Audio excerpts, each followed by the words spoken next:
What do you do if you have an idea or you want to start a new business, but you've never done it before, don't have a formal business background, and you're not sure where to start? That is the question I'm going to dive into today. I'm Doc John, the EntreProfessor. I am a serial entrepreneur and I teach entrepreneurship at a leading university. And so often I am working with individuals that I call accidental entrepreneurs.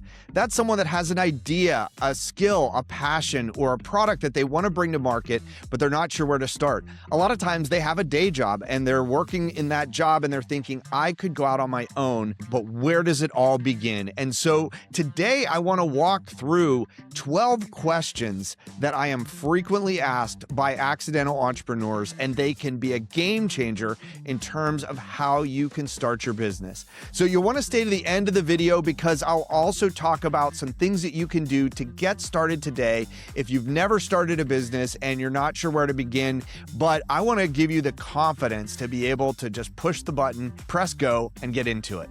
So let's get into it. How do I know if an idea is actually worth pursuing as a new business? So often, accidental entrepreneurs will ask this question because they've found something they're really excited about. They really want to do something with it, but they're not sure where to start. And really, there's that question of, is this even worth doing something with?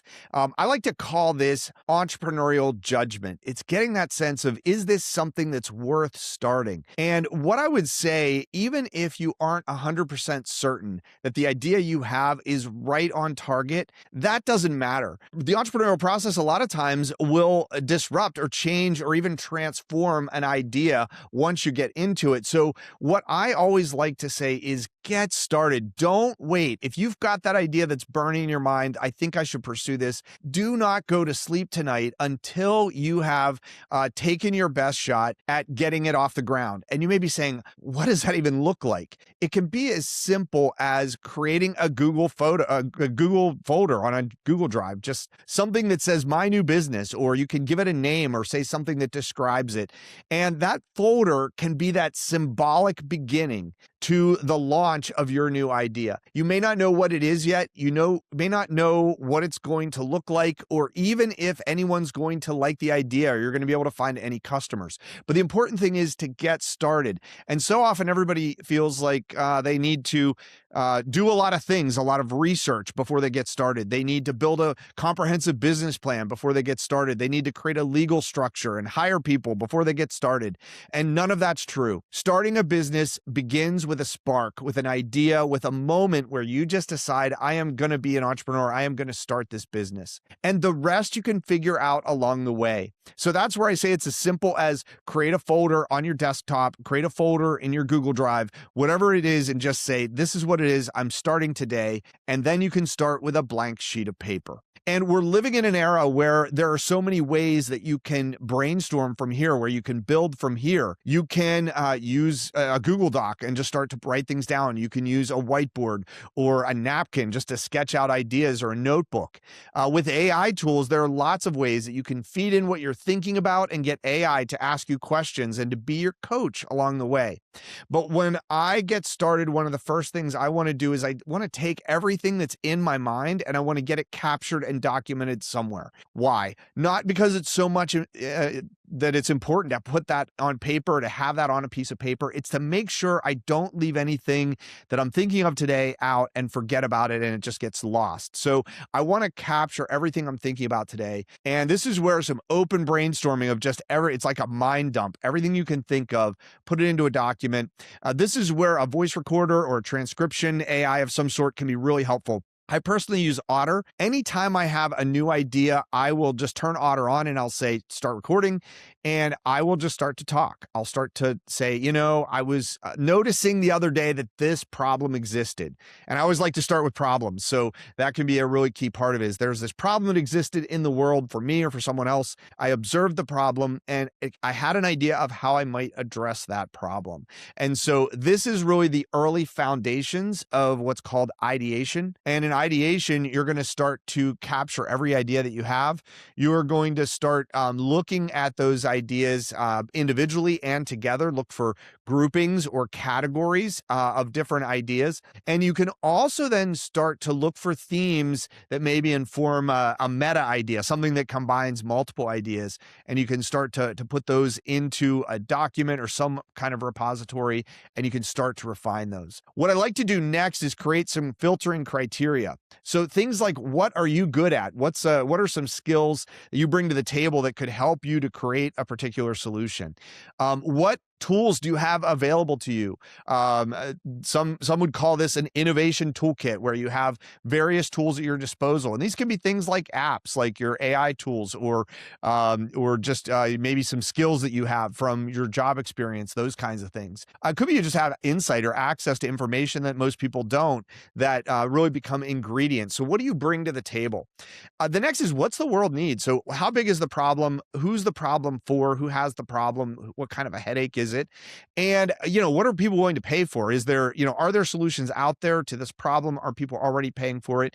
Could you displace those solutions, or would it be hard to bring something else to the market when those solutions exist? So taking a look at you, what you bring to the table, the world, what the world needs, and what people are willing to pay for. These can be really good filtering criteria to help narrow in on ideas that would be useful. The next thing I like to do is do the research, particularly around trends or mega trends that are happening in the world right now. And where does your idea fit into those? Sometimes the best ideas address really small problems, but all those problems exist in some kind of a cultural context. And so when you look at the world around you, when you look at mega trends, things that are changing in the world, and then you connect that to your specific customer target or the solution that you're thinking of, it starts to give you some real insights as to what the idea really represents. And that brings us to the question of why now? What is it about the time right now that makes this solution the best solution that you could bring to market, that you could offer to people in ways that they haven't thought of before? So if your question is the idea I have worth pursuing? The answer is, start pursuing it and find out. And that's where you can start with ideas. You can narrow those ideas down. You can refine the idea that you have. You can do research and find data to support the idea and where it fits into the world today. And then you can start to focus in and experiment and iterate on those ideas. And that's where I have a way that I like to frame the entire entrepreneurial process. And they all ended the kind of ation at the end of the word. So ideation or ideation is the one that I just mentioned. I like to follow that by iteration, which is just taking an idea and making it a little bit better, trying it out again, making it a little bit better yet, trying it again. And so this can be a way to kind of build an idea forward and see what works. The third is experimentation. So that's where you're testing something in a specific context and see if you're getting the results that you expect. The fourth is monetization. So how would you create an offer around this that helps you to make money? And then validation, confirming all the assumptions that you've tested along the way, that you have a customer that desperately needs something, you have a solution that would address that problem, you have put it into their context and gotten feedback from those customers, and you've tested the idea of, would they pay for it in some way, or would someone pay for this in a business model that works? And so validating all those things is the fifth step, validation. Then once an idea is getting traction, people are using it and liking it, then you can go to standardization, which is where you build an operational model to support it and a brand presence that people recognize.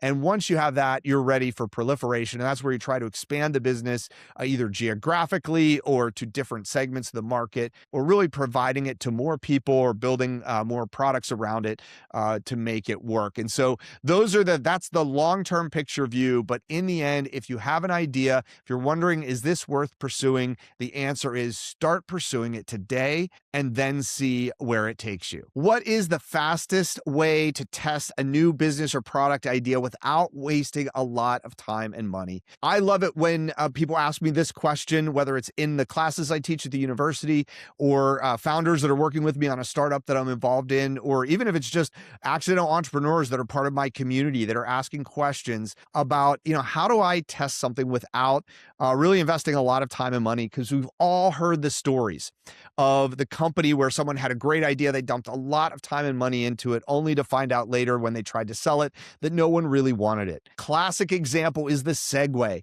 The Segway was shrouded in mystery before it came to market because the founder and the inventors were afraid that the world would learn about it early and someone would try to steal the idea. And as a result, they didn't do any what's called customer discovery, customer development. They didn't listen to customers. They didn't test their idea, and they didn't find out whether it was something the world really wanted. And they ended up investing an enormous amount of money, over $100 million in an idea that never really produced the financial return that they expected. So to address this, I like to draw on what's called the lean startup. It started out as a book written by Eric Ries, and many people have built on this concept over time. But the idea is that you start really small. You create what's called an MVP, a minimum viable product, and you test that idea in its smallest, simplest form with real customers in the real world to see if they'll use it, if it addresses their needs, and if they would be willing to pay for it.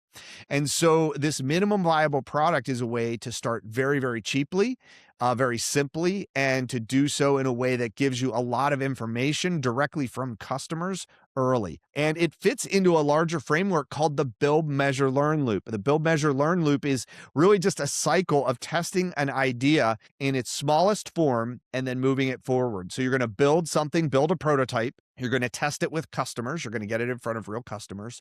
You're going to capture their response. You're going to collect data from them. Did they like it? What did they think about it? What questions did they have? What didn't work? Would they be willing to pay for it? Are you able to ask them that question? Are you able to test by getting them to maybe sign up for a pre-order or something like that? And so you're collecting all this data and measuring this data, and then learning, analyzing that data and reflecting on that data. What can we learn about this particular thing that we've put out into the world, this MVP, and how customers react to it? And then use that to inform the next iteration of building, and then again, measure and learn. So build, measure, learn loop. And this can really save a lot of time and money. Now, when I say minimum viable product, a lot of times people still think of creating something that does all the things that they want it to do. And sometimes it may have dozens or hundreds of features. That's not a minimum viable product. It's not minimum. It may be very viable. It may truly be a product, but it's not minimum. And so one of the questions I always like to ask is, how can you start smaller? And I've done whole talks on this question because a lot of times, even what seems like a simple prototype or minimum viable product is still more robust than is needed to get the market feedback that's necessary. So what I encourage you to do is think, what is an even smaller version of the MVP than I first came up with? And then ask that question again. What's a smaller yet version, and smaller and smaller?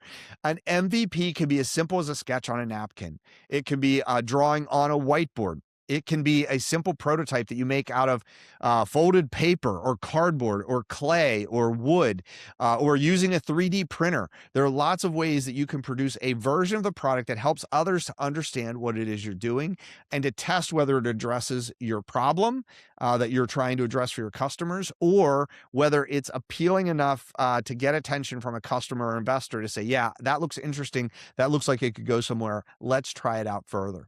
And so this build, measure, learn loop is such a good way to take the most minimum viable product that you can come up with and test it with real customers, get that input, and also then learn from that. And you want to try to learn as quickly and cheaply as possible. An MVP that you can produce in a few minutes or a few hours with materials that you already have on hand that you don't have to pay for is really the ideal situation. And in the era of AI, we have so many more tools that we can use today to help create MVPs than we did in the past. So vibe coding allows us to create apps that you might use to improve productivity, or to provide entertainment, or to address problems that exist. And a lot of times with a relatively short prompting session, you can come up with something that looks a lot like the app you have in mind that you could build on later after you've tested it with real customers. So the fastest way to test an idea without wasting a lot of money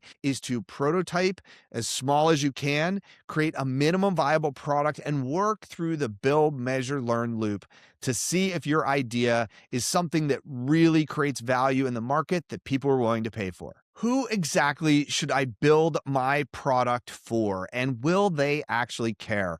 If you're a startup entrepreneur or just someone that has an idea and you're thinking, I want to create a product of some sort, I want to bring something to life, I want to bring something to market, but I'm not sure who I should build it for and if those individuals would even care. This is a really important stage in the process of starting any new business, and I call it customer development. The real pitfall you can run into is create a product that no one's really interested in buying. And I have often talked about the ways of starting small and creating a minimum viable product to make sure that you don't overbuild something that the market doesn't want. But the most important part is customer development, talking to customers, getting customers who might be interested in your product in front of it and getting their feedback as soon as you can. Now, when we talk about customer development, one of the first things you have to do is really narrow down and focus in on a customer segment, or you might call it a niche. Or Gary Vaynerchuk, who's a very widely viewed social media personality, often talks about how he creates media channels that are really appealing to a specific audience. And he says you need to find a cohort that really is interested in it, and it needs to be really, really specific. Gary Vaynerchuk calls it cohorts with teeth. These are individuals that have a very, very specific interest or set of ideas or approaches that they are really focused on, and they would identify themselves as part of that group. It's maybe about, it could be about where they live, but it may more importantly be about where they are in life or the type of work they do or the interests that they have. Ultimately, it's the mindset that they have, what's called the psychographic characteristics of an individual that makes them feel like they're part of a very, very small group of like-minded individuals. And when you can find that customer segment that's that specific, where you've niched down to the smallest kind of grouping, then you know that you have a group of people that you can introduce an idea or product to and get some very specific feedback from them. So the first part of customer development is identifying those individuals. And once you've identified that customer segment, you actually want to create what's called a persona or an avatar. And personas and avatars, they really mean the same thing, though there's some minor differences between them. But essentially, it's a composite person that you've identified as this person represents the customer that's most likely to get value from the product that I'm going to create. They're going to be most excited about it. They're the most likely to buy it. And so this is where that cohort with teeth is going to be comprised of these individuals, and they're represented by a persona. The best way to create a persona is to talk to lots of customers and really find individuals who fit your area of focus, your customer segments. And you want to be listening to see what themes are coming out of the answers that you're getting from them that give you a hint that they're part of this customer segment. And at the same time, the more you know about the individual and also the problem that they face, the more that you're going to be able to create specific insights about whether your idea, your product or service or whatever it is going to actually address their needs, and if they'd be willing to pay for it in some way, or there's a way that someone else might pay for it for them.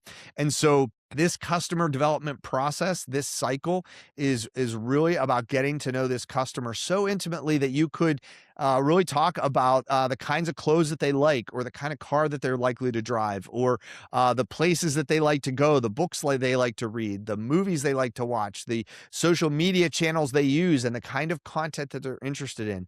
These are the kind of details that help you truly understand your customer and your customer segment. And then the next thing is you're really looking at their problem, the pain point that they have, the gain that they aspire to that maybe they're struggling to get to. These are the kinds of things that you can also dig into in the customer development process to really understand their pain and the problem that you can address. A good value proposition is what you're trying to build. That's just essentially the value that you could bring to them that's meaningful to them. And it always is either represented by a pain or a gain. A pain point is something that's just really bothering them, that they really are likely to do something about because it's causing them pain, it's causing them issues, it's causing them to be upset or anxious or fear of missing out or fearful in some way. And so these are the things that, once you've discovered that the pain point connects all the way back to an emotion, then you have a place to build in terms of a value proposition. Gain points can be powerful as well. These are aspirations that people have. And if you have the ability to help them to get there or get there faster, that can be motivating as well. But research shows that pain is a much more of a driver for someone to take an immediate action or make a decision. And so it's really better if you want to kind of attach to that immediacy to find something that's a pain point. And sometimes a gain is actually a pain in disguise, because if there's a fear of missing out, or if there's a fear that they're not reaching their full potential, or there's a fear that they won't be able to achieve their aspiration, those become pain points, even though they're really attached to a gain. And so that can be where your value proposition can focus in on that pain and how you can help to address that pain. So what I would say for all of this question, who exactly should I be building it for? Do they actually care? The answer really is ask them. Get to know them, find out what they're about, find out what their issue is and how you could address it, and find out how much they really care. Would they take action to make a change? Would they invest money or time or attention in order to get change? And the more you can experiment with that or find out through observation versus having a conversation or taking a survey, the more likely you're going to get real answers that are truly meaningful. How do you build a technical product or a technology product when you don't have a lot of technical skills? This is a question that accidental entrepreneurs ask me all the time, whether it's students who are taking my university classes or those that are in my community, but they may be asking, how can I build something if I don't have the technical background or the technical skills? It often comes up when someone has an idea to build an app or some kind of a software technology or to tailor an AI to do a specific thing. And they may be saying, how do I even do this? I don't have these skills. Is it even possible? And in the past, the answer was you would partner with someone who had those technical skills, and you might provide the vision or the business savvy or the kind of marketing and promotional skills or sales ability to make it go forward. But with AI tools and vibe coding, it doesn't have to be that way anymore. Sam Altman was recently quoted as saying that this will be the year of the one-person unicorn startup. And what that means is one person creating a startup from scratch and going to the point where the market gives what's called a valuation of that business of $1 billion or more. Any company that gets $1 billion valuation is called a unicorn startup. And that valuation may just be part of a funding round, or it may be part of an initial public offering. But if at some point someone says this company is worth $1 billion, a lot of times that's called a unicorn.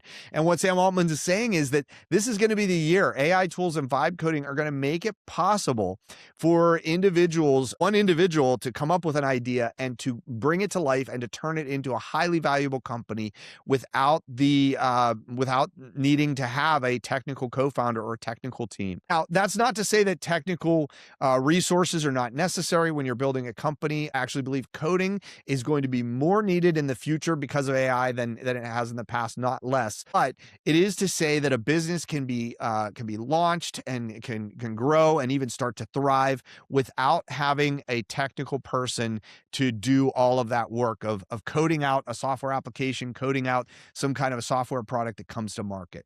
So what I'm talking about here are using AI tools, particularly vibe coding. And vibe coding is just a fancy way of saying writing software applications with AI. And it's getting easier and easier every day. So often when I'm teaching university classes about entrepreneurship, I'm teaching vibe coding and giving exercises in vibe coding using tools that are really well suited for people that have no technical background. Things like Claude Code and Cursor are often used by those that have a coding background but want to move faster. But there are even easier tools like Lovable and Replit that allow you to create apps just from a prompt, that allow you to create products that you can get into the market quickly just by prompting it. What I've actually found is The trick to using a platform like Lovable or Replit is to not start with the platform itself, because when you put in an AI prompt, you're using AI credits right out of the gate for that initial prompt. And you may realize after you've started that you didn't prompt it the right way, or you didn't say what you actually meant, or you left some things out. And so what I like to do is start in an LLM AI, something like ChatGPT or Claude, and start to kind of process my idea, put all the details in that I've been thinking about, the features, addressing, the problem, who's the customer, what research I've done so far, what tests I've done so far, what minimum viable products I've done so far. And so, getting all this information into an LLM and processed into an organized way, it's essentially what you're doing is you're training the AI on what it is that you do. And prompt engineering would really promote doing that in a way where you're giving it a lot more and more detail. You're asking it to ask you more questions.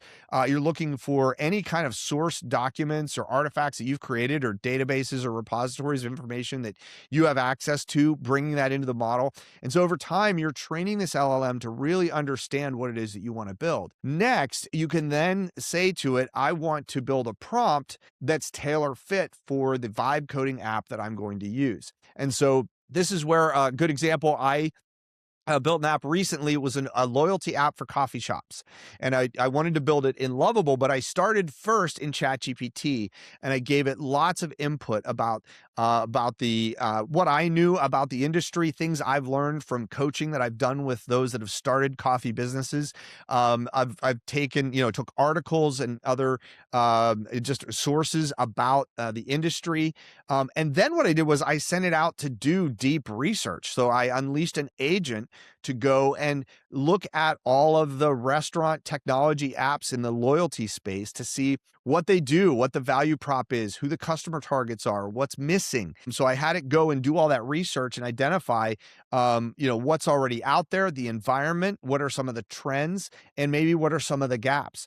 The next thing I did was I actually have the deep research on the LLM really dig into the vibe coding platform I'm going to use. So in this case, I was using Lovable, and I put all that information in. I did all that training. I did all that deep research. I said, okay, now I'm ready to vibe code with Lovable. Now go do deep research on Lovable, and what are the best practices, or what are the top experts doing to prompt Lovable in a way that gets the apps they want. And then create a prompt for me that's carefully crafted and engineered for Lovable based on the details of the app that I want to create, my customers, and so forth. And so I got a very robust prompt. It was a couple of pages long, and I pasted that into Lovable. And what Lovable did was it started to process that. And because there was so much there, it realized that there were options. And instead of just presenting one app option for me, it created two totally different apps. They had some similar characteristics or features, but they were very different in their navigation and their look and feel and their focus. And it said to me, which of these two would you choose? And it was that it won't use any credits for using the other one. So you essentially got to give it additional input about what app you wanted to use. And the app that it created was absolutely beautiful. It was exactly what I had in mind. In fact, when I looked at the two, it really enhanced my thinking about what could be. And so I took some of the things I liked about the one I didn't choose and later added it in. And so I was able to vibe code this app in, really, I spent maybe 10 or 15 minutes building the prompt and doing the training in the LLM.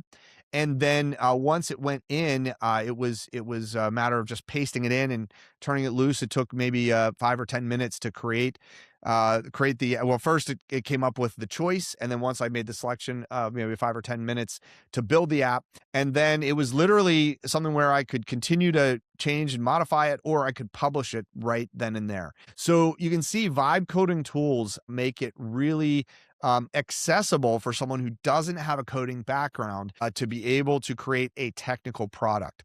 One thing was interesting. I just recently interviewed Sean Ebling, who's the Do It guru, Do IT, and Do It guru, who does a lot with coding and with building apps and those kinds of things. And one of the things that we talked about was how vibe coding can actually help even when you're working with a technical coding development team, an engineering team, to build a commercial grade app. You can use vibe-coded apps to use as like a technical specification. So you can take that vibe-coded app that looks and feels and works the way you want it to, but maybe doesn't have all the back end features that it needs. And you can show that to the developers, and they can then use it to write out the product specifications and really help to avoid some of the pitfalls that can come with coding and spending a lot of time and money writing code and realizing later that the specs weren't quite right. So that's just a way that you can even go further if you're growing a startup after you've created that first version of your app, that minimum viable product with a vibe coding tool like Lovable or Replit. And then you can move to the next level using that vibe coded minimum viable product, that MVP, to work with the development team to build out the specifications. And what you want to layer on top of this is the customer development process all the way along the way. You want to get this product, this idea in front of customers, get their feedback before you commit down a path. And this is one of the things I think vibe coding tools is going to be so useful for is you can create a version of it, show it to customers, get feedback, adjust it, create a new version of it, show it to them again. And it can really shorten that build, measure, learn loop where you're getting that immediate input from customers once you have created something, getting the learning, taking that data and analyzing it and finding out what you've learned from it, and then moving it forward with a new version that you can build on in an iterative fashion. How do you take a product or service or idea and turn it into something that actually makes money? That's a question that comes up so often from anyone who's starting a business. In fact, so often I see someone start a business and spend years on it, and they're wondering why they still aren't making money. They're extremely busy. They have so much work to do. They're talking to potential customers all the time. They are building things all the time. They're making their products and services better. And yet it's feast or famine when it comes to actually producing revenue that ultimately can hopefully become a profit.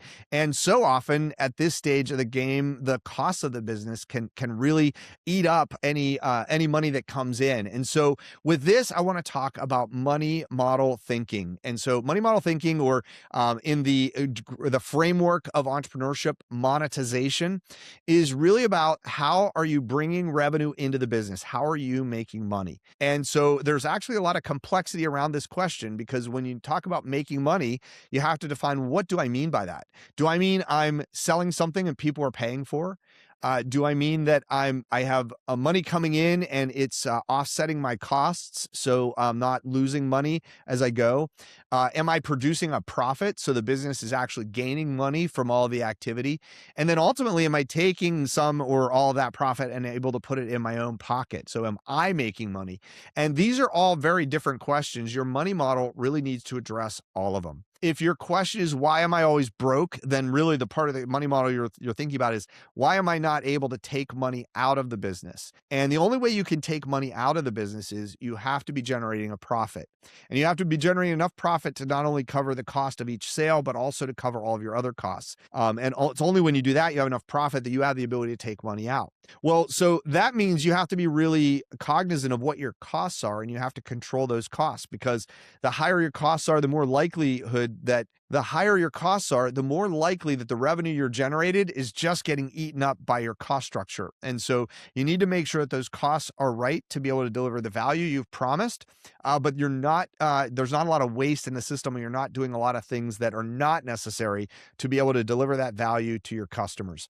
And that takes us to the top of the funnel, which is revenue. Are you producing a product or service you're putting out into the world that people are willing to pay for, and you're bringing money in as a result? That's really the front end of the money model question is, are you even able to do that? And for that, I really like to examine what's called the offer. Alex Hormozi is a very well-known content creator. He's an author. He's a business coach. He started out as a personal fitness trainer, and he has now built an empire with all kinds of different revenue streams and a very profitable money model. And this is a good example of a business that has a very robust and complex money model behind it. But one of the things he's done is he's actually sharing how he did it. And so he has a book called $100 Million Offers. And in a nutshell, what this says is, when you offer something to someone to buy, you need to really offer them a box. It's a box of value, and you're going to put everything you can imagine in that box. So that box is extremely valuable. And then you're going to put a price tag on the box. So you're going to say, I've got these 10 things in this box and it costs $100. Until you can say what is in the box, that's the features, what the box will do for the customer, that's the value proposition, and what they have to do to get that box, that's the offer. How much does it cost? How much do they have to invest of their time, learning, and so forth? Until they can know with certainty exactly what it is that they're buying, what the box is, what's in the box, how much it costs, they're not going to be able to make a decision. And so often an unclear or ambiguous offer means that the customer gets kind of stuck and can't decide whether to move forward or not because they're not sure what they're buying and they're not sure if it's worth the price. So that's something that's really important at the front of the money model, is having that real clear offer. And that clear offer is a combination of who your customer is, the pain that they're experiencing, and the value proposition that you're giving to them, and the price that you're asking them to pay to get that value. And so you really want to craft that offer very carefully so that it makes it very, very clear. And what Alex Hormozi likes to say is you need to put so much value in that box and charge so little for it that people feel dumb saying no. And so that's where, you will see or hear people say, make sure you're not underestimating your value. Make sure you're not charging too little for what you're worth. And then they determine what they're worth and they put that price tag on it and they wonder why no one buys it. Well, the question is not about your worth. The question is about the value you're bringing to a customer. So at its roots, you have to really think about, how do I make sure I'm bringing them more value than the cost that I'm asking for? And is there a way that I can do enough volume that even if I'm not getting what I'm worth or what my skills or content is worth, or initially, I will get it over time when I scale up and add more people to it. And so this is where, determining your money model is a big picture question as well as a little picture question. You never want an offer that's going to cost you more money to deliver than the customer's paying for it, or that the money you're able to generate for it, unless it's some kind of loss leader and it has a different strategy. However, it may be that an individual customer doesn't bring you a lot of value or a lot of profit that you can take out of the business by themselves. But if it's scalable, it's something you can deliver to a lot of customers at scale with increasingly less of your time, talent, and energy to produce these revenue streams. That can be very powerful, and that can be a money model that pays big dividends to you over time as you turn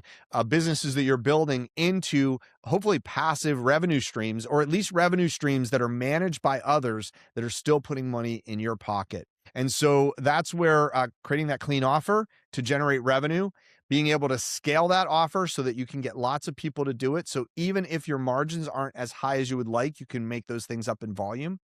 Next is looking at how you deliver the offering and really asking the question, can I do this smaller? Are there parts of this I could delete without harming the customer experience? Are there ways I could deliver the same customer experience in a way that's simpler or cheaper or has less just time involved? And so these are all the things you can do where you start to shrink the cost side of the equation. If you've really determined, I'm charging what I can charge for the market, I'm bringing the revenue in, and now I want to deliver that as efficiently and as leanly as possible. And that is going to reduce costs, which then increase profits. And then the last thing about your profits is, what other costs of the business do I have to cover before those profits really can be recognized? That's called overhead. These are the things that you have to pay for, whether you sell anything or not. And you need to factor that and account for that in the process. And what that leaves is profit that you can have access to as a founder, as an owner, as the person that is starting the business. And the question will be, how do you want to take that money out of the business? One way to do it, and one thing I recommend, is any work that you're doing for the business, pay yourself what you would pay someone else to do that work. You might as well pay yourself. If you would pay somebody else for it, charge the business, pay yourself what you would pay someone else to do it. So that means if you're doing something very nominal, you might maybe charge $15 or $18 an hour, of a relatively modest wage to yourself for that work. Whereas if you're doing things like product development, or you're doing sales or something like that, where you're bringing a lot more value, you would pay yourself more for that work. And so being real with yourself about the value you're bringing to the business, paying yourself for that, almost like you were an employee, can be a really good way to kind of make your time and being kind of paid for the work that you're doing part of the cost structure of the business, rather than just something that you're doing for free and you're kind of giving value to the company without taking anything back. And if you do it that way, you're first kind of taking the value, you're paying yourself for the work that you're doing. Later, you can make a decision to pay someone else to do that work at similar wages, and you're not harming the business, you're not changing the business in any fundamental way, you're just handing that off. It's also a good opportunity to look at, if I'm able to hand this off to another person, could I hand it off to an automation process, or could I use AI? Tools like Cowork and OpenClaw are designed to do work for you and automate repeatable processes. And so you can use tools like these to build what's called skills, or build automations or workflows that will do things for you automatically and take yourself out of the equation. Maybe you don't even have to replace yourself, and now all of a sudden your cost structure went down. But after all that, after you've paid yourself, then you have the profit of the business, and how are you going to access that? What you may want to do is take a certain percentage of profit and always reinvest that back into the business. That's how you grow the business. That's how you standardize the business, scale the business up, proliferate the business. These are all things that you can do by reinvesting profits of the business. And you may choose a prescribed amount of profit to reinvest in the business. What I'd also suggest is, and this is something to think about all the way, it's almost like flip the equation over, is paying yourself a certain percentage of profit first before the business even is operating, because by paying yourself profit first out of every dollar that the business earns, you're ensuring that you're getting paid for the ownership that you have in the business, for the work that you've done to create the business. And so there's a model called Profit First, and Profit First really would suggest you almost set up your books that way from the beginning. But it's helpful to understand the money model of the business before you try to implement a model like that, because you may not know what the right percentages to take. What I usually have done when I start a new business is, at the point that there's revenue coming in, I will set up to take a very small percentage as profit first, just to get into that habit, just to set the stage. And I put that aside. I don't take it out of the business. I put it in a separate bank account, but I just say that's profit that I intend to keep for myself. But I still keep it in the business just in case there's emergency or things I haven't accounted for, while I'm really understanding the money model and really developing that money model thinking. But this is the thought process you need to go through to take an idea that you're bringing to market, whether it's a product, a service, an idea, some kind of digital good.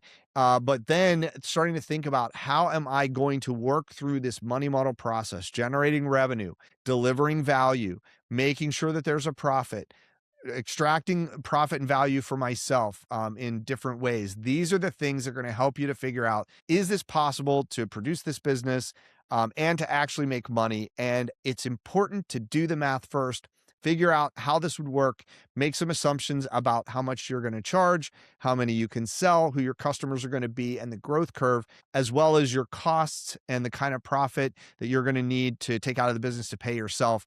Being able to model this out in a spreadsheet, or using tools, AI tools like LivePlan, that help you to do this fairly automatically, can be really helpful in making sure that you can make money. When you're starting a new business, what should you be doing every day to actually make progress?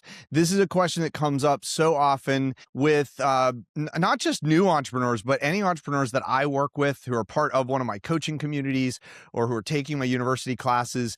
And the question always comes up with, how do I just make sure that I'm actually doing it? So often people will sign up for my communities, not for the great content that I provide, or the coaching calls and groups that people do together in the community around that, but it's actually accountability. How do I make sure that I'm getting the things done that I need to? So I call this execution discipline.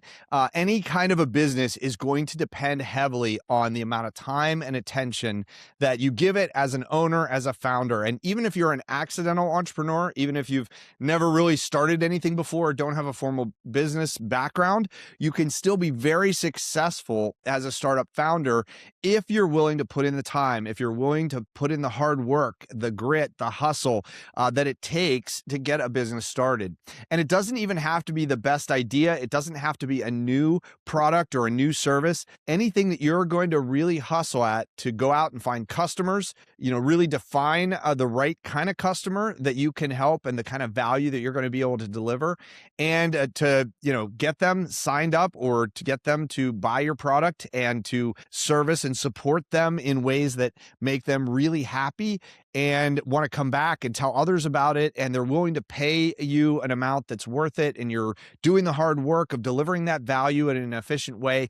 Like, you can be very successful even if you've never done it before, even if you have no background in these kinds of skills. And so it's really important to have some kind of a system to define what progress looks like and what you want it to look like. And in my experience, progress can be so much more than you might expect if you're willing to really push in with the hustle and the grit and the kind of the resilience to just keep going even when things get tough. But I want to walk through some things that you can do to really make sure that you're moving the needle every day. One thing I would suggest is if you look for templates or courses. One of my online courses is called 21 Days to Launch, but anything that gives you almost like a path to say, on this day, you want to do these things, a checklist or some kind of a to-do list that's not just all in and of itself, here's my tasks for today, but it's part of a bigger framework that's taking you through a process to get you from where you are initially to where you want to go. And to me, that progression needs to involve, first and foremost, your customer. Who is your customer? Knowing that customer really well, talking to that customer, getting input from that customer constantly. And you also have to be working on the product, making sure the product addresses the real need that the customer has, whether that's a pain point or a gain that they're trying to achieve, but that you're creating a product that very exactly addresses their specific problem or pain point. And then the next thing is working constantly on your money model, making sure that you can very simply deliver the value to the customer in a way that they're willing to pay for, and that they immediately see they're getting more value than the cost for them to do it. And so a lot of that is like, going out, knocking on doors, finding new customers, presenting your product, getting them signed up, and then delivering that value over and over and over again. And so to do that, really recognizing where you are right now, where you need to be in a defined period of time, and breaking that down into the steps that you're going to do, because oftentimes it's not something you can do in an hour or even a day.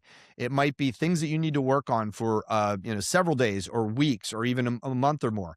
But breaking that down into, we'll call them daily sprints, like just that little bit of activity that's going to fill in the time that you have in that moment. You're going to be able to use the time you have in that moment, but be able to move the ball forward in the way that you need to in that time. That's part of a larger progression. Hello, who's this? If you're in a business that you've never done before, or if this is really the first time, this is where it can be really helpful to find a framework that already exists, or find maybe a coaching program or a course or some kind of resources that kind of walk through the things that need to happen. In a lot of ways, I remember a long time ago, there would be different books on like how to start a particular type of business for dummies. And the dummies books were kind of a step-by-step process. So the degree where you can find a template that someone's already built that has expertise in the area or the type of business that you're going after, that's going to really help you to fast forward in moving things ahead and making sure that when you are investing time in building the business, you're doing the right things and you're getting the most out of that time. And in the world of AI that we live in today, there's so much opportunity to work with an AI LLM, a large language model like ChatGPT or Perplexity or Claude, and feed in a lot of the details of what you're working on, and actually have the system start to help you organize all the things that you need to do, and to help you to build these checklists that you can follow, for an hour or for a day or for a week or for a month. That knowing that you're doing the right things at the right time, and you're able to track the fact that you're moving things forward. Because so often we can spin our wheels, we can get bogged down in customer questions or building something that we're not sure the market needs, and doing the wrong things for the wrong amount of time, and then not the opportunity cost is very high because you're not able to move things forward.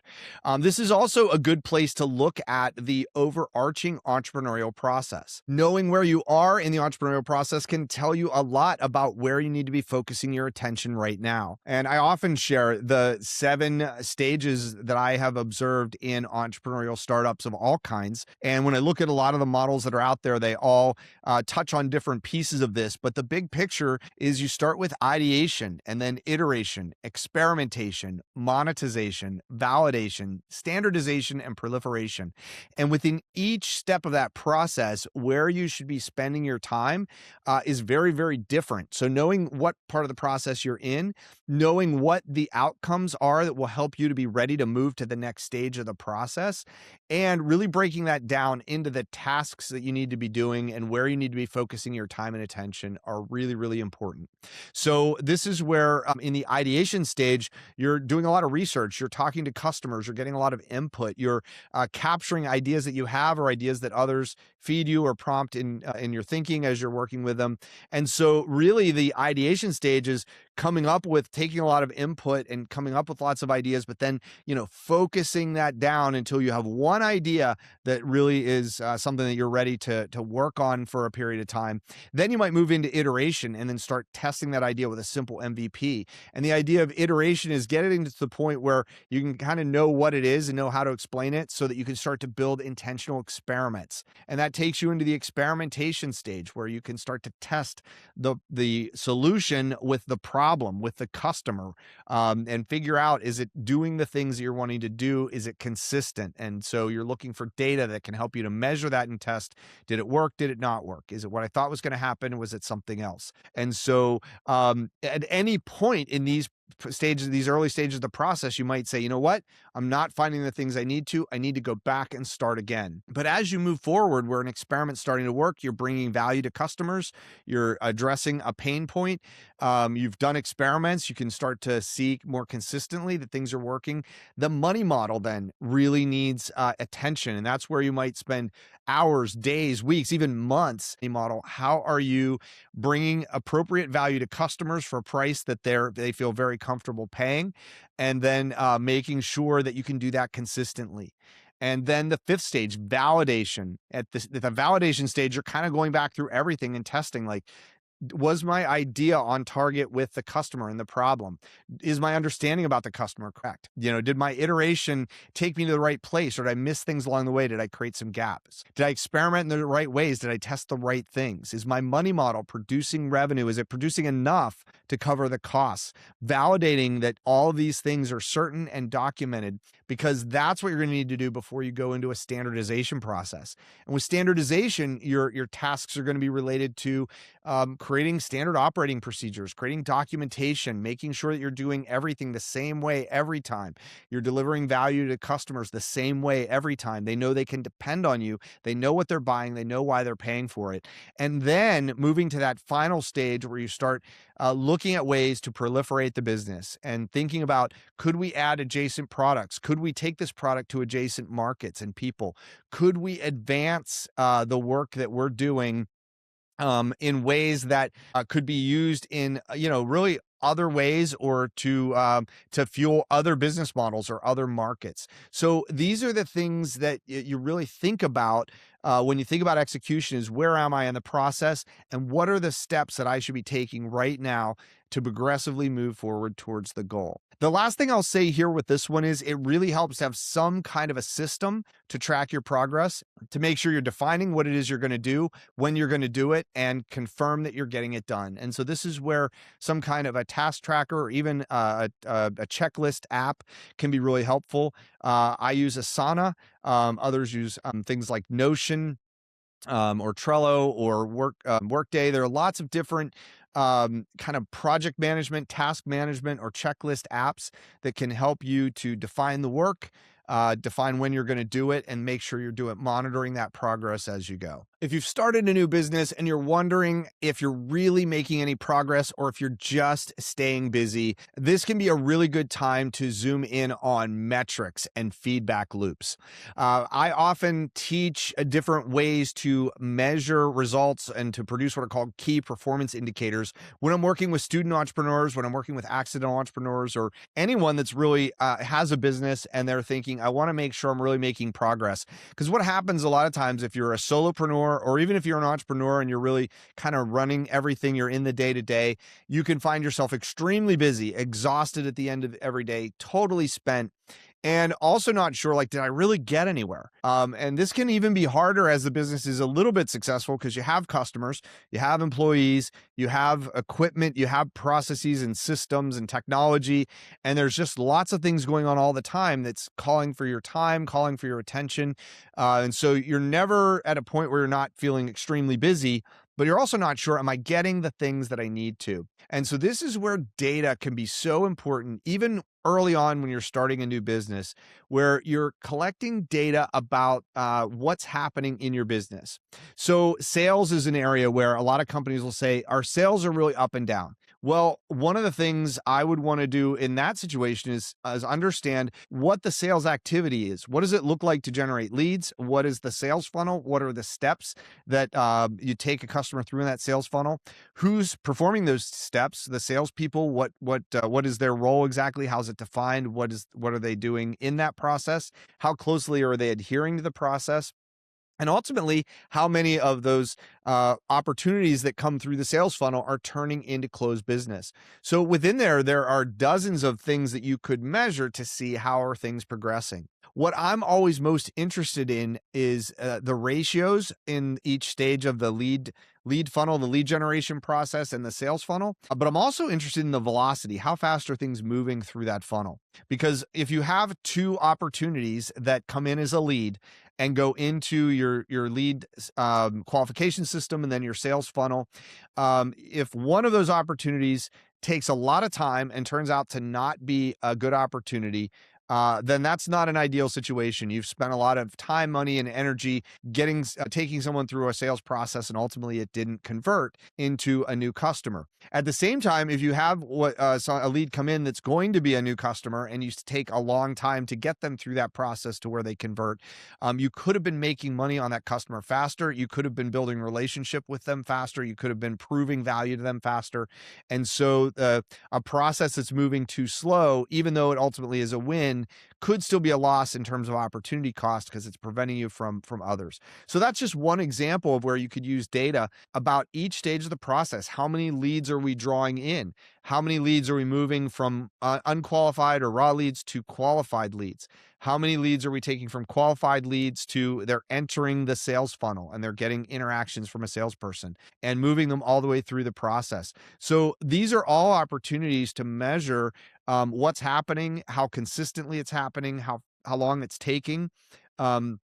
And then these can roll up to, you might have, 12 or 15 things you're measuring, but you don't want to try to keep track of all those things. You might want to drill into them, but what you really need are to bring those up to what are called key performance indicators. So using the sales example, I'm really interested in how many leads are coming into the system as raw leads. I'm interested in how many of those raw leads are getting into a qualification process and being determined or qualified versus non-qualified. I'd like to know how many qualified leads come out, what the ratio is from raw leads to qualified leads. And then once a qualified lead goes into the sales funnel, I want to know how long did it take for a salesperson to reach out to them and start conversations with them? How many times did the salesperson meet with them and how long did that take? And ultimately, which ones closed and which ones didn't. So I might want to know what's the ratio from raw lead to qualified lead. I might want to know what's the how long does it take to someone to go from qualified lead to closed business or lost sale. I might want to know how long it takes at each stage of the process to see where maybe things are getting hung up. And ultimately, I'd be really interested in that ratio of how many of these closed versus how many went into the sales funnel versus how many closed and converted. or maybe even looking at that conversion against the raw leads. So knowing what some of these key performance indicators are can really help to ensure you're making progress in that area. You can apply the same principle to every aspect of the business. If the one of the key factors is engaging with customers, you may want to look at or measure how many touch points do you have with a customer every day, every week, every month. Or looking at the other way, what's the average number of touch points you have with a customer in a month? If you find that a customer's likelihood to stay with your product is proportionally related to how many times you have interactions with them, you want to increase those interactions. At the same time, you don't want to have so many interactions the customer finds it off-putting, or it's just costing too much to maintain the customer. So these are the ways that you can identify metrics, so things that tell you something about the business and data that tells you about what's happening, but then rolling those up to the things that are actionable. And that's where it becomes a key performance indicator when you look at it and realize things are working well or something is not right in the process and I need to do something about it. So things like new customers, things like retention or attrition if customers are falling off, things like how many customers are converting, how much are people paying, how many times are we having to give away, something for free or those kinds of things because a mistake was made. So these are the kinds of KPIs and feedback loops that can help to realize whether you're making real progress as you're growing your business. If you have a product idea that you're trying to bring into the world because you've started a business and you're really wanting to get it out there, but it's just not perfect yet, you may want to think about when is the right time to stop refining and just put something out into the world. And I get this question a lot when people are asking me whether they're in one of my communities or taking one of my classes, what's the right time to put a product out there? And for some, they put the product out there so early that it's really not good and it doesn't do what it's supposed to, or it doesn't deliver value, and customers get frustrated or they just walk away and they may forever lose that customer because they've eroded trust. So there can be this concern about, I better keep refining the product until it's perfect before I take it to market. On the other hand, if you wait until the product is perfect, you may have missed opportunities to generate revenue. Someone else may have gotten going in your space, and you have a competitor that you didn't have before. They maybe even got more mind share, even though the product wasn't ready yet. And it's almost like you can wait too long. And of course, there's a balancing act between when is it too soon to come to market, where your product needs more refinement, and when is it just too long where you've just refined so much, the product may be perfect in your eyes, but the market has just moved past it and it's not really ready. And so what I would say is, first and foremost, having a bias towards action. So not waiting so long that you're missing an opportunity, but not jumping in too quickly because it's just not ready yet. And so this is where the lean startup process can be really, really helpful in getting out into the market quickly with something that's small and simple, a prototype or a minimum viable product, that MVP that can help you put it in front of customers and get their feedback, and starting smaller anytime you can. One of the questions I love to ask is, how can you start smaller? And so being able to do that can get you more feedback from customers right away, can help you to test in real world environments and so forth. But expectation management may be important if you're bringing a product out like that. So often now you'll see a product come to market or a feature being added to a product and it says beta. Beta is simply a way to say to everyone, we're just trying this out. It's not fully baked yet. It may not be perfect yet. And it's almost setting the expectation up front that it's going to do some things, but maybe not everything that we want it to do. And so this can be a good way to avoid getting paralyzed by trying to refine to perfection and get a product out there in the market, get meaningful customer feedback, and start to test whether the market is ready for this product or if it fits the market need. And so that's where that bias towards action is really important. Prototyping early, looking for opportunities to put it in front of customers and test it, get data from them that can help you make decisions about the product.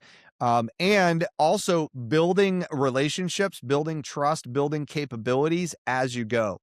And I've seen some really, really good examples of companies that are doing this well. in recent years. One in particular is called Riverside. It's a platform that I use to capture my video in a lot of cases, like my video interviews or even some videos like this. It's also now has AI editing tools, so it simplifies the editing process. It also can enhance video, and it can produce a video in a kind of final form that you can use for different platforms. You can even have it staged right on the platform that you want to ultimately put it onto to broadcast to the world or live stream from the platform. But when I first started using the product, it did much, much less. And what they do is every week they add another feature. And in any given week, it may not seem like a big deal. But when I just described it to you, I talked about 8 or 10 different things the product did. And at one point, it only did 1 or 2 of those things, and they were each added in incremental ways. And so this can be a good way to make sure that you have the ability to refine the product, to perfect the product, to have it do all the things that you envision, and at the same time, get it into the market soon so that you can test it with real customers, get that feedback, make adjustments when you need to. If something's really not working, the opportunity to pull it back and work on it again and get it right, and then bring it back into the market. And so these are the kinds of things that really that bias towards action can be so helpful, because you're looking for ways to intentionally get the product out as soon as possible, but not so early that it's going to erode trust. And at the same time, using the iteration process and the experimentation process to build on the foundation that you have and to respond to customer input as you're developing the product and getting it out into the world so that you can have an impact with your product. So you can address those customers' pain points and you can help them to gain the things that they really aspire to. What do you do if you're starting a new business and you realize someone else is already doing this? Does it mean that you're too late? This is a question that comes up so often when someone starts a business. In fact, it happens most of the time. Someone has an idea, they see a problem in the world, and they create some kind of a solution for it, and they start to build a business around it, and all of a sudden they realize there's someone else already doing it. And that can be really disconcerting when you've already invested a lot of time and maybe your own money, and you've kind of started to publicly put a product out there, and now all of a sudden you're like, oh, someone else is doing the same thing or something very similar. What I want to talk about here, and this is something that I talk about anytime an accidental entrepreneur or a student or anyone with a business asks me this question, is a differentiation mindset. Starting to really think about not is someone else doing this, but is someone else doing this in a different way than I would approach it, or can I deliver it in a new way? Can I deliver it with some additional feature? Can I deliver it in a way that's more tailored to a specific audience? And so, in a lot of ways, I'm almost happy when I see someone else is competing in the space I'm in, because it's actually a validation point for me. If I see someone is already doing something that I'm trying to build, and they're doing something like it, tells me I have a good idea. I have an idea that someone else has also seen and started to invest time and money in it. And if they have customers, it tells me that there are customers out there that could use this product or are interested in this product. So that validation can really be fuel to say, okay, I'm on the right track. I'm doing something that's valuable. And one thing that can be really helpful to just maybe address some of the anxiousness that can come with this discovery is, taking a step back and looking at how big is this market. I've done a lot of videos on market sizing, and I use a model called TAM, SAM, SOM, where you actually do research and you calculate how big is the market. TAM, SAM, SOM is their acronyms for total available market, serviceable addressable market, and serviceable obtainable market. And what it's saying is that your product that you're selling, you have something you could sell to anyone that's in the serviceable obtainable market. These are individuals that have a problem that you address and could buy your product to solve that problem. That's called the serviceable obtainable market. And you might calculate how much money is spent every year trying to solve that problem. And you might choose to say, in the city or the region I live in the state or in the country or in the continent or in the world, right? It doesn't really matter, but whatever framework you choose is how much money is being spent on this thing. And that's really how big the market is. So if you look out and find that someone else is delivering the same kind of product or service that you have, you can take a look at how many customers they have. They have 50 customers, 100 customers, a few thousand customers. But if there are tens of thousands, hundreds of thousands, millions of possible customers out there, they haven't even scratched the surface, and neither have you. And there's plenty of opportunity for both organizations. In fact, more companies are probably going to enter the market. And the sooner you're in the market, the further you go in terms of developing a reputation, developing a solution, developing a customer base, and developing differentiation in your product. That's how much further you'll be ahead when the next competitor comes along. And so this differentiation mindset can help you to really establish where you fit in this market.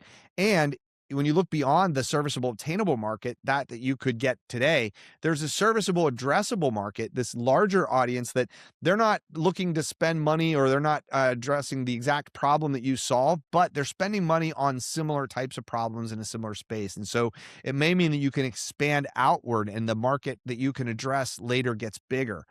And ultimately, at the highest level, the total available market could be everything in a whole segment. So if you're creating, say, a video game app, the gaming market is significant. And so the total available market is all the money that's being spent on any kind of video game anywhere. That's a massive market that you're only going to, ever have the opportunity to go after a small portion of. So looking at it as there's a much bigger market than just you. If someone else is doing it successfully, that means that there's a market for it. So that validates your assumptions. And now the question is, how do you differentiate yourself from that competitor and other competitors that will come about? And in the day and age that we live in, with vibe coding, with 3D printing, with all of the different tools and resources that everyone has available to them, there's going to be, in any given market, more people that will enter. And the more you can be unique, specific, and differentiated, the more likely it is that you will be able to provide unique value to a specific group of people in a way that will make them very loyal to you as customers. So that differentiation mindset is really important. Here is a special trick when it comes to differentiation, especially if you're just starting a business, if you're bringing a new product to market. One of the things you may do is you may look and say, someone else is already doing it. They have these 5 features. And so if I'm going to be differentiated, I have to build those 5 features plus one more. And then I have to build 6 features. So that means a lot of time in developing the product and figuring all the things out about the money model and so forth. But what if you just built the one feature that they don't have? What's the one thing that your competitor doesn't do? If you can create that, anyone that's having a headache with that area specifically might buy your product just for that one thing. They might even use your product along with the competitor's product to address that one thing that's totally unique to your offering. Later, you can build those other 5 features. And what you may find out is some of those features aren't even necessary. And so that's where starting with the unique thing that your customer doesn't have gives you the ability to go into a head-to-head sales opportunity right against them and say, I have this. And they say, we have these 5 things. But if the customer cares more about that one thing, you could win in that situation. And then you could build out through iterative development, your product over time to address more things for that customer and for others. So that differentiation mindset is all about strategy and really thinking about when you develop a product or a service or a digital asset or some kind of a good or service that someone wants in the market, starting with the things that no one else does or things that people don't do well or things that frustrate people about competitive offerings, that can be a way to start to build a loyal customer base early, even though there's others in the same space trying to sell similar products or services. If your business is really starting to get traction and really starting to work, you've found that customer that really desperately needs you and you've brought value to them in a unique way that they're willing to pay for, that can be a really exciting time, because now all of a sudden you're seeing, wow, this is really making an impact in the world. People like it. I'm seeing loyal customers. I have revenue coming in. I'm not scrambling and scrapping to try to pay the bills. And so the question may be, when do I start thinking about scaling up? And so that's a great question. It's one that I really hope anyone who starts a business will have to grapple with, hopefully sooner rather than later, because really until you get to a point where your business is really starting to pick up speed and momentum, you have customers, you're adding customers, you're delivering value to them, they're paying. Until you've gotten to that point and you've started to really standardize your systems, trying to scale up is just going to be an unnecessary exercise. It may actually harm your business. So really knowing that right time to scale up is the first thing. And then you want to develop what I call proliferation thinking. And that's really, how are you going to take what we're doing on a small scale and take it to a much, much larger scale? So to help inform this, I just want to walk through the 7 stages of the entrepreneurial process as I like to frame them, because I think it helps to realize when is the right time to do this and how you would go about it if the time is right. So of the 7 steps of the process, what I would say is until you are in stage 6, it's not really appropriate to start thinking about scaling up, because you don't really know what it is that you're scaling up, and you may scale up the wrong thing, which means you're going to pour a lot of money and investment and time into a scale up that doesn't go anywhere, and it could collapse under its own weight. So just to walk through, the first 6 steps of the process are ideation, iteration, experimentation, monetization, validation, and then standardization. And the reason why you don't want to start thinking about scaling up before you get to stage 6, which is standardization, is it's not until that point that you've truly proved out that your company is a forever concern or is going to be an ongoing concern, because it's really at that point that you've not just proven that you can deliver value to customers and get paid for it, but you can do it in a systemic and consistent way. And so the standardization process is all about taking the things that you did maybe somewhat haphazardly or in an ad hoc way in the past and systemically, documenting them, making processes that are repeatable, building systems that will maintain those processes over time, putting the right people into the right roles, using technology in the right ways. And so that standardization process is getting to where everything runs exactly the same way every time. And it isn't until this point that proliferation thinking really makes sense, because if you start to take a lot of ad hoc processes and just go bigger with them, you're going to then have a lot of, just customers that are expecting things that take a lot of time for you to deliver, require a lot of effort. And as you do them more and bigger, you may find I can't do it at a larger scale because it's hard, it's not efficient, it takes more people than I can really dedicate to this, and so on. And so what I would say is, if you're thinking about growing or scaling, you really need to look at your systems and determine, have I achieved standardization? Are my systems documented? Are they repeatable? Are they consistent? And are they operating the way they should all the time, whether I'm involved or not? This is actually a good test for a business owner to determine, how critical are they to the business? And maybe the tendency to be the thing, well, I want to be critical of the business. I want to be in the mix on everything. But the more the business depends on you, the harder it is to scale up, because you become a choke point as an owner. And it's also a situation where if you're going to scale up in a big way and you need investment coming from the outside, those investors might look at you as a risk point, because there's so much of dependency on you. And as it gets bigger, if you were to stop, all of a sudden that investment might not be realized, because you may not be there to maintain it. And so getting that standardization, getting to a point where that is achieved, is really the first step for scaling up. And then the proliferation mindset would be to start to think about, what type of scale up makes sense for this business? Is it something where it's so repeatable and we're just producing a lot and there's more demand than we are able to supply, and so it's just a matter of scaling up production so we can produce more? That's one approach to proliferation. There would be, how do we build bigger systems? Could we build a factory? Could we build a much larger platform that would allow us to bring on more customers, to deliver more outcomes to those customers, to produce more, because we're going to meet with lots of demand? If what it is that you're producing requires a lot of human talent, human intervention, you may want to think about scale up in terms of, how do we capture all this institutional knowledge in a way that we can proliferate it without having to have as much expert capability or as many people involved in the process?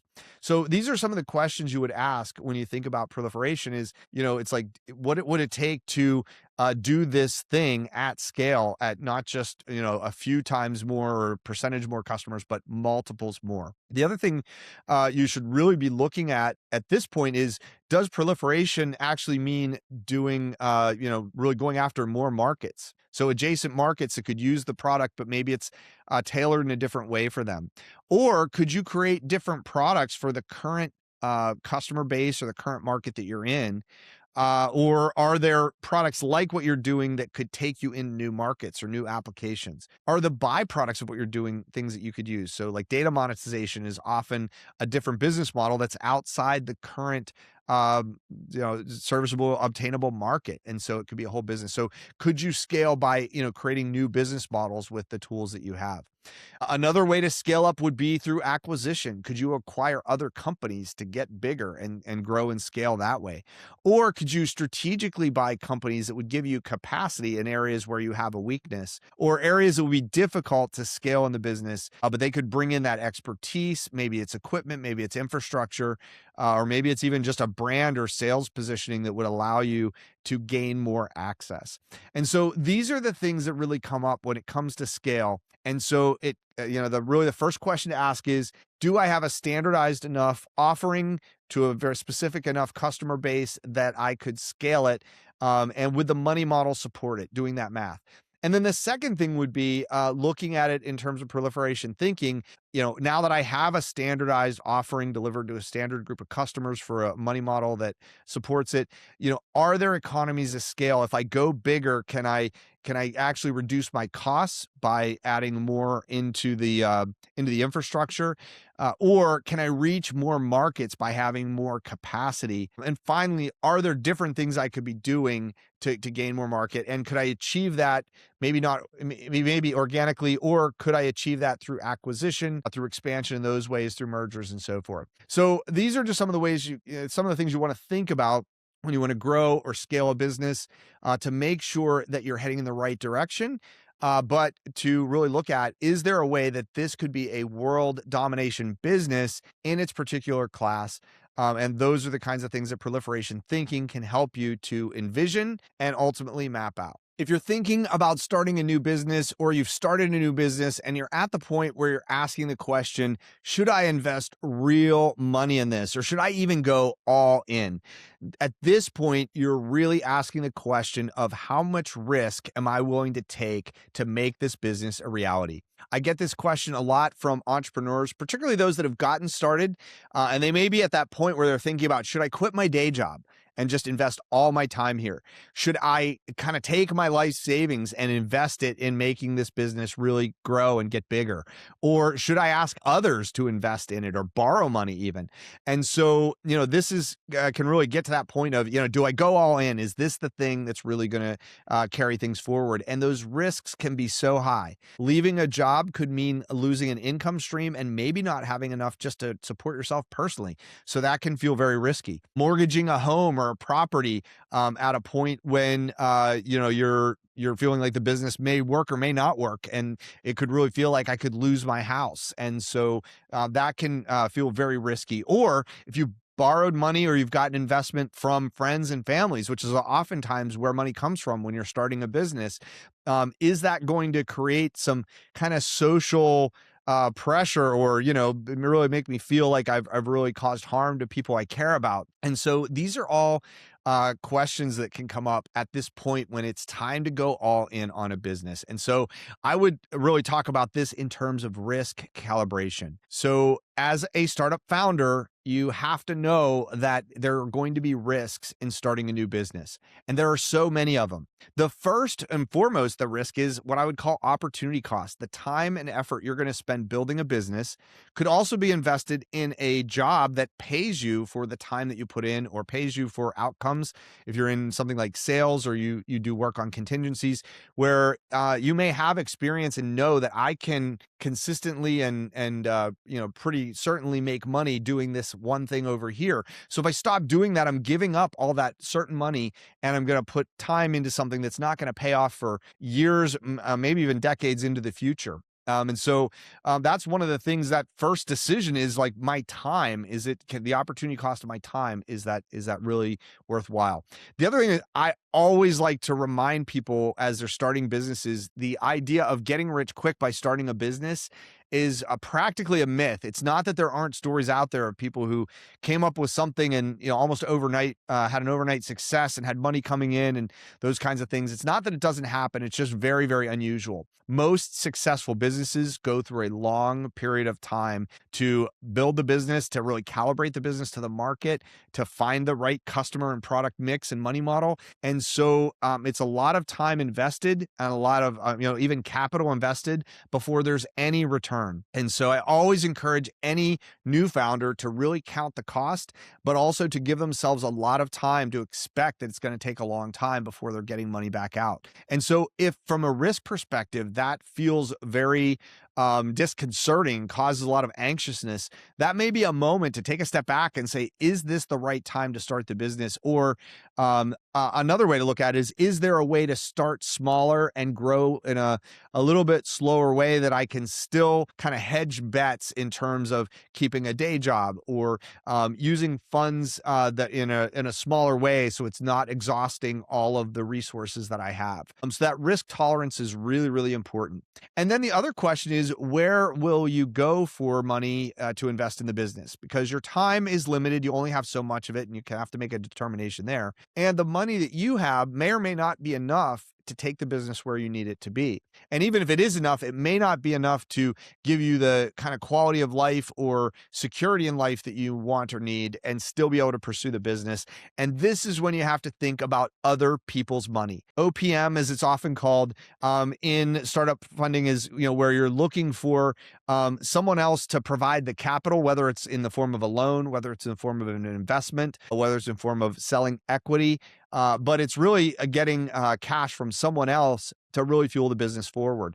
And OPM, other people's money, often comes with it a certain amount of validation, because if someone's going to invest money in you, they're going to ask questions, they're going to do due diligence, and the more confidence that they're placing in you when they invest in your business. And so this can be a good checkpoint. I often encourage people to think about having other people invest in the business before they invest all of their own resources. Now, that said, good investor is going to look to see that you've invested a lot of your own resources before they invest. So it's not that you wouldn't invest first, but if other people come in and look at the business and say, yeah, that looks like a really good idea, I can get behind that, I'll put money behind that, that can be a very useful point of validation from someone else saying, I've looked at this business and I think it's worthwhile. I'm going to put my time, my money in it. I'm going to invest my reputation in it by investing in it. So some ways that you might get capital. As I mentioned, one of the first things you do is investing your own money. And if you have a few co-founders or a few partners,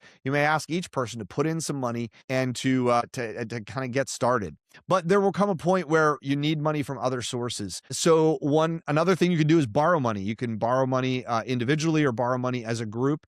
When businesses are new and not well established, borrowing money often comes with what's called a personal guarantee. A lender will say, I'll loan you money, but I want you to sign off that you're going to pay me back, even if the business fails. And so that can be a tricky path depending on the disposition of you as a founder or maybe the co-founders or partners that you have. Another source is what's called friends and family, or sometimes it's called friends, families, and fools. So these are the investors that they're going to invest because they know you and they like you and they think what you're doing is valuable. They want to get behind it.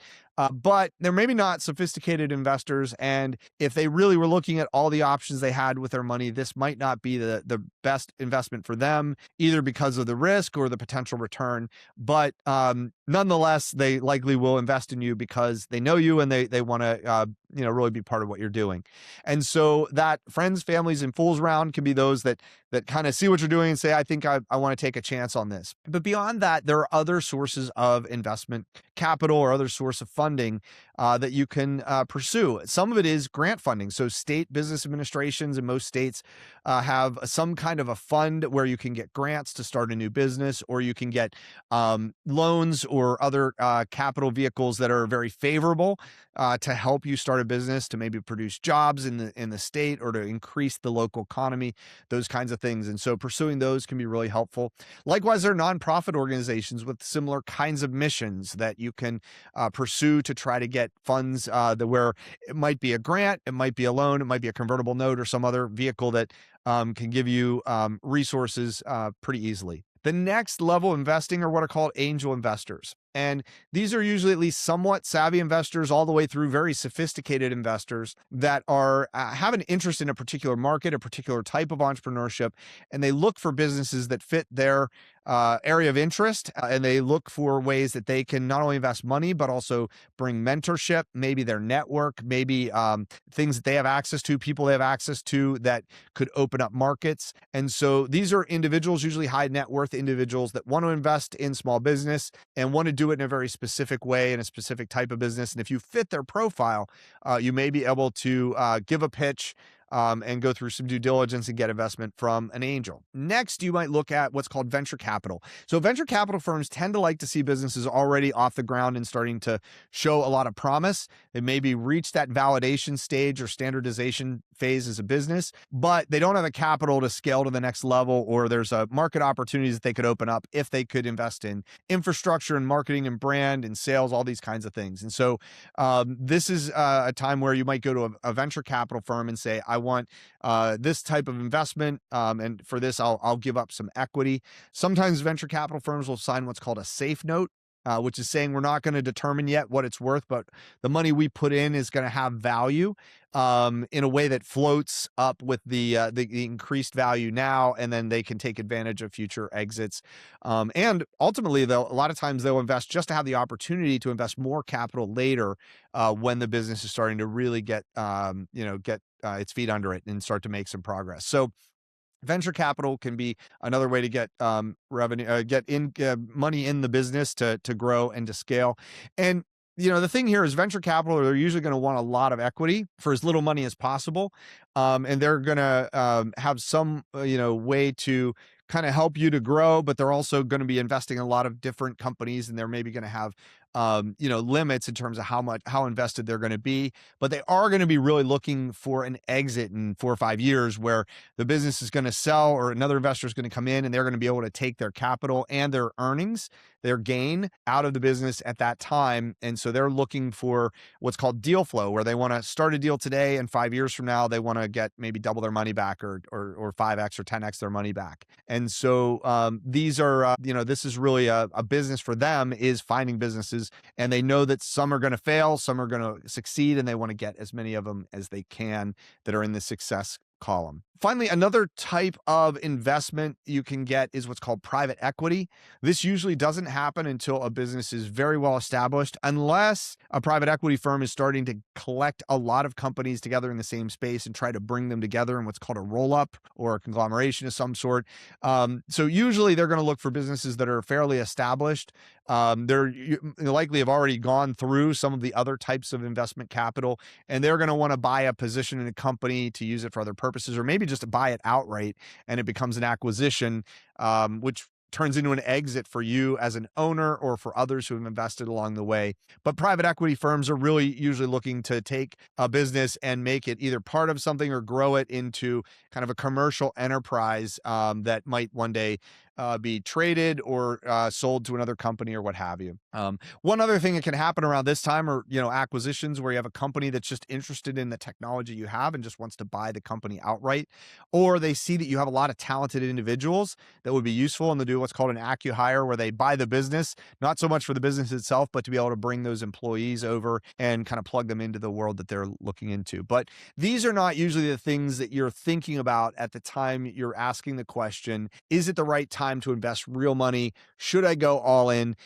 That's a question that really relates to your risk disposition, how much risk you're willing to take, how many resources you have, and where you would go next for more resources if what you need extends beyond what you have the capacity to do. But these are the decisions that you make. And I'm a big fan of what's called bootstrapping, which is staying small longer, doing things as lean, as cheap as possible, but really focused on building customer value.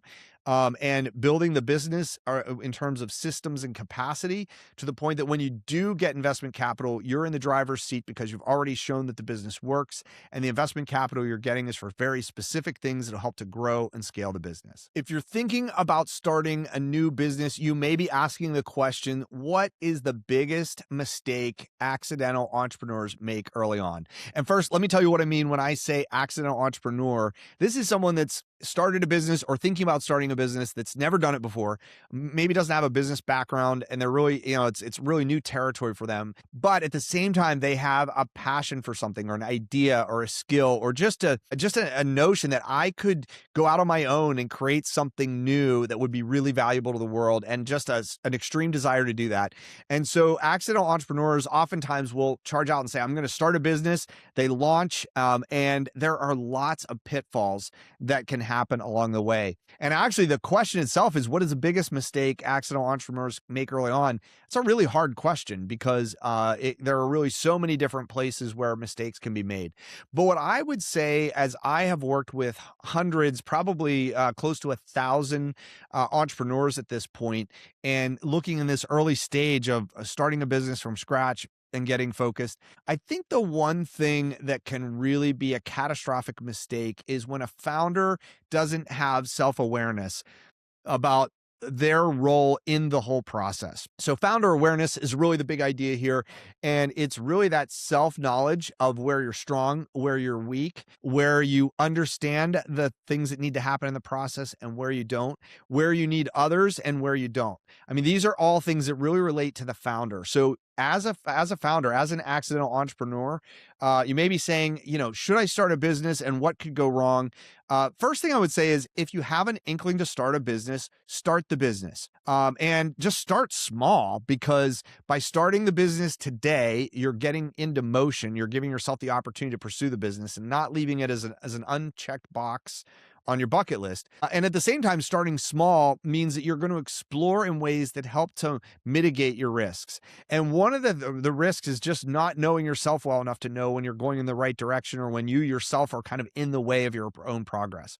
So a couple of things I would suggest to do early on is, first of all, really start to define, for the business you're starting, what are all the roles that need to exist in the business someday, not today, but what are all the roles that would need to exist?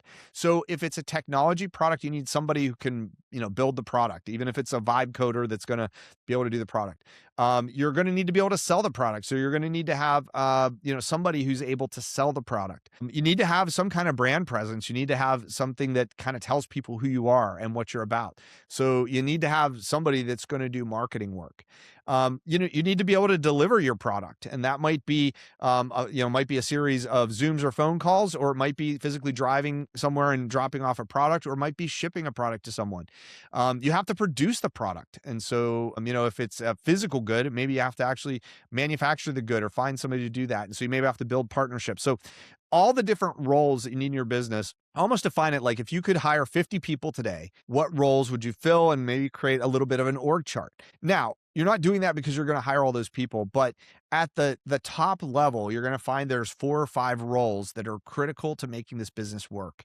And then what I would do is give yourself, do an honest assessment of how much experience, knowledge, and just exposure you've had in that role. If you've never sold anything in your life, you need to look at that sales role and say, I have no experience here. So knowing that means you're going to need to either go and learn the skills you need, at least at a basic level, to be able to sell the product, or you're going to need to be able to find someone who's willing to help you sell the product in some way. And whether that's someone you pay, a good friend who's just willing to help you out, or someone that you would bring on as a partner. And the same thing is true with each box. And what you should do is, let's say you take 5 roles that the company needs, and you do an honest assessment, maybe on a scale of 1 to 10, rate yourself in terms of your knowledge, your expertise, and your experience in each of those areas. And so if one of those is a 10 and you're like, I have a fastball here, and the others are, say, 2s, 3s, maybe a 1, what you know is you know what you need to do in that space. And so one of the pitfalls can be you spend all of your time and you live in that space because you know it.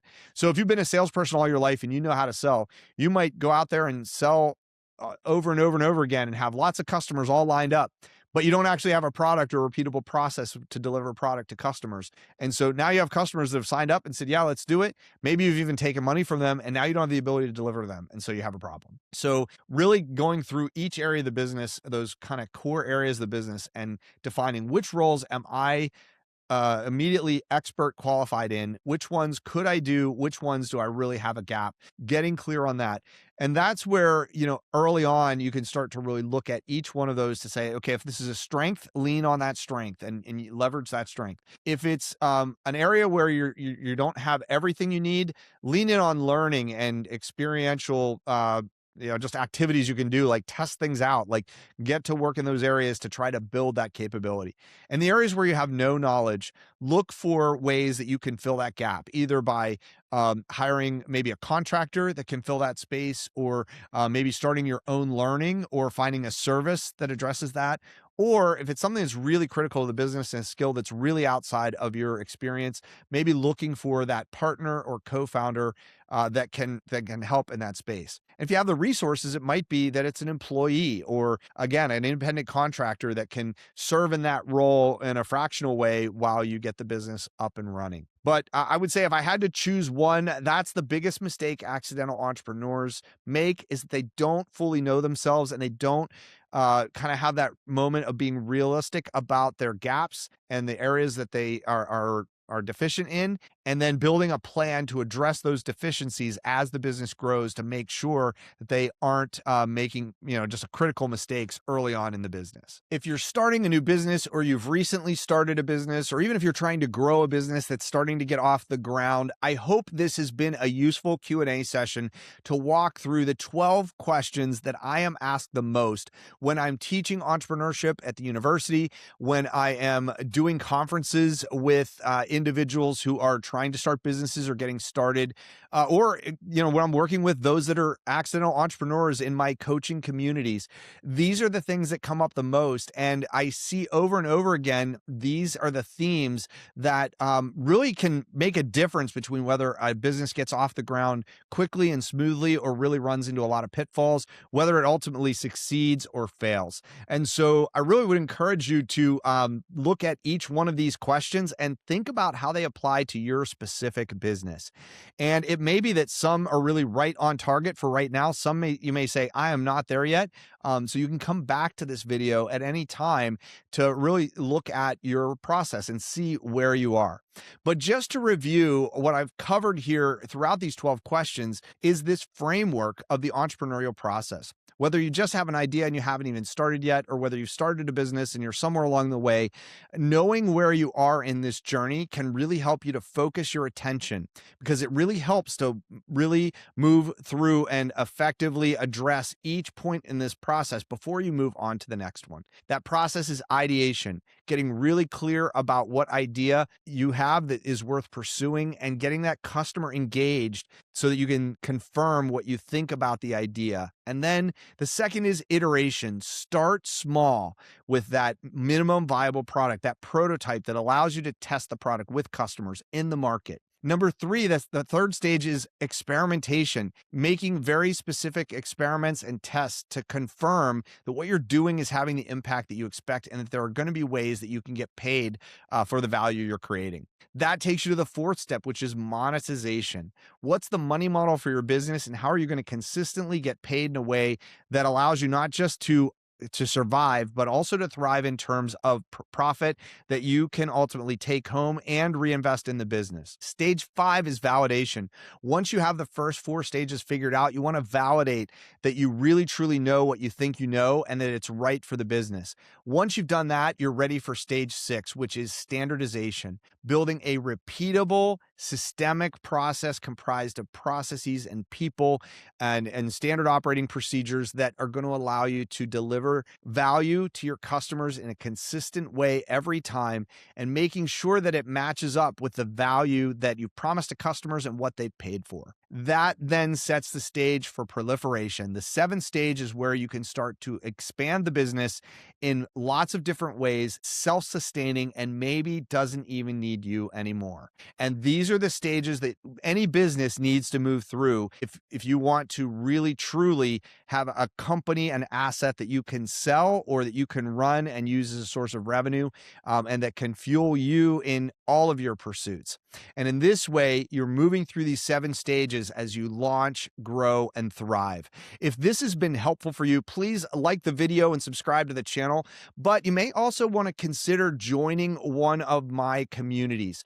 I have communities that are designed to help you in your journey to launch, grow, and thrive with any kind of business. And if you're an accidental entrepreneur, or if you're an entrepreneur, but you know that you could be doing more with the business that you have and to get more from it, then consider joining one of these communities, because what we do is we help you to process what you're doing. And we were providing not only just coaching, but also community, people around you that understand your world, that are doing the things that you're doing, will be able to ask you great questions and give you input that's valuable as you go. So some of the things that these communities give you are accountability. It gives you the ability on a weekly or monthly basis to say to a coach or others in the community, I'm going to do these things in the next period of time, and to be able to come back later and say, I did it, or you know what, I didn't do it. And, kind of feel that sense of like, okay, I need to do better next time, because I don't want to have to admit that I didn't follow through.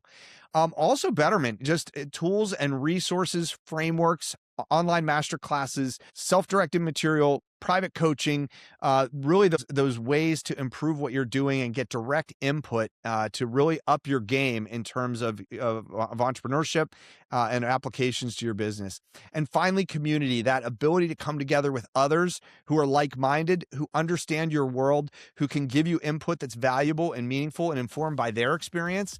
And even just ask the questions that allow you to think differently about how you can get the most out of your business. I'm Doc John, the EntreProfessor, and if there's any way I can help you, please reach out. Drop your comments down below. I'd love to make more content like this. If you have questions, put them in the comments and I will try to answer those. And you'll find links below to other resources that can really help fuel your progress. Keep going.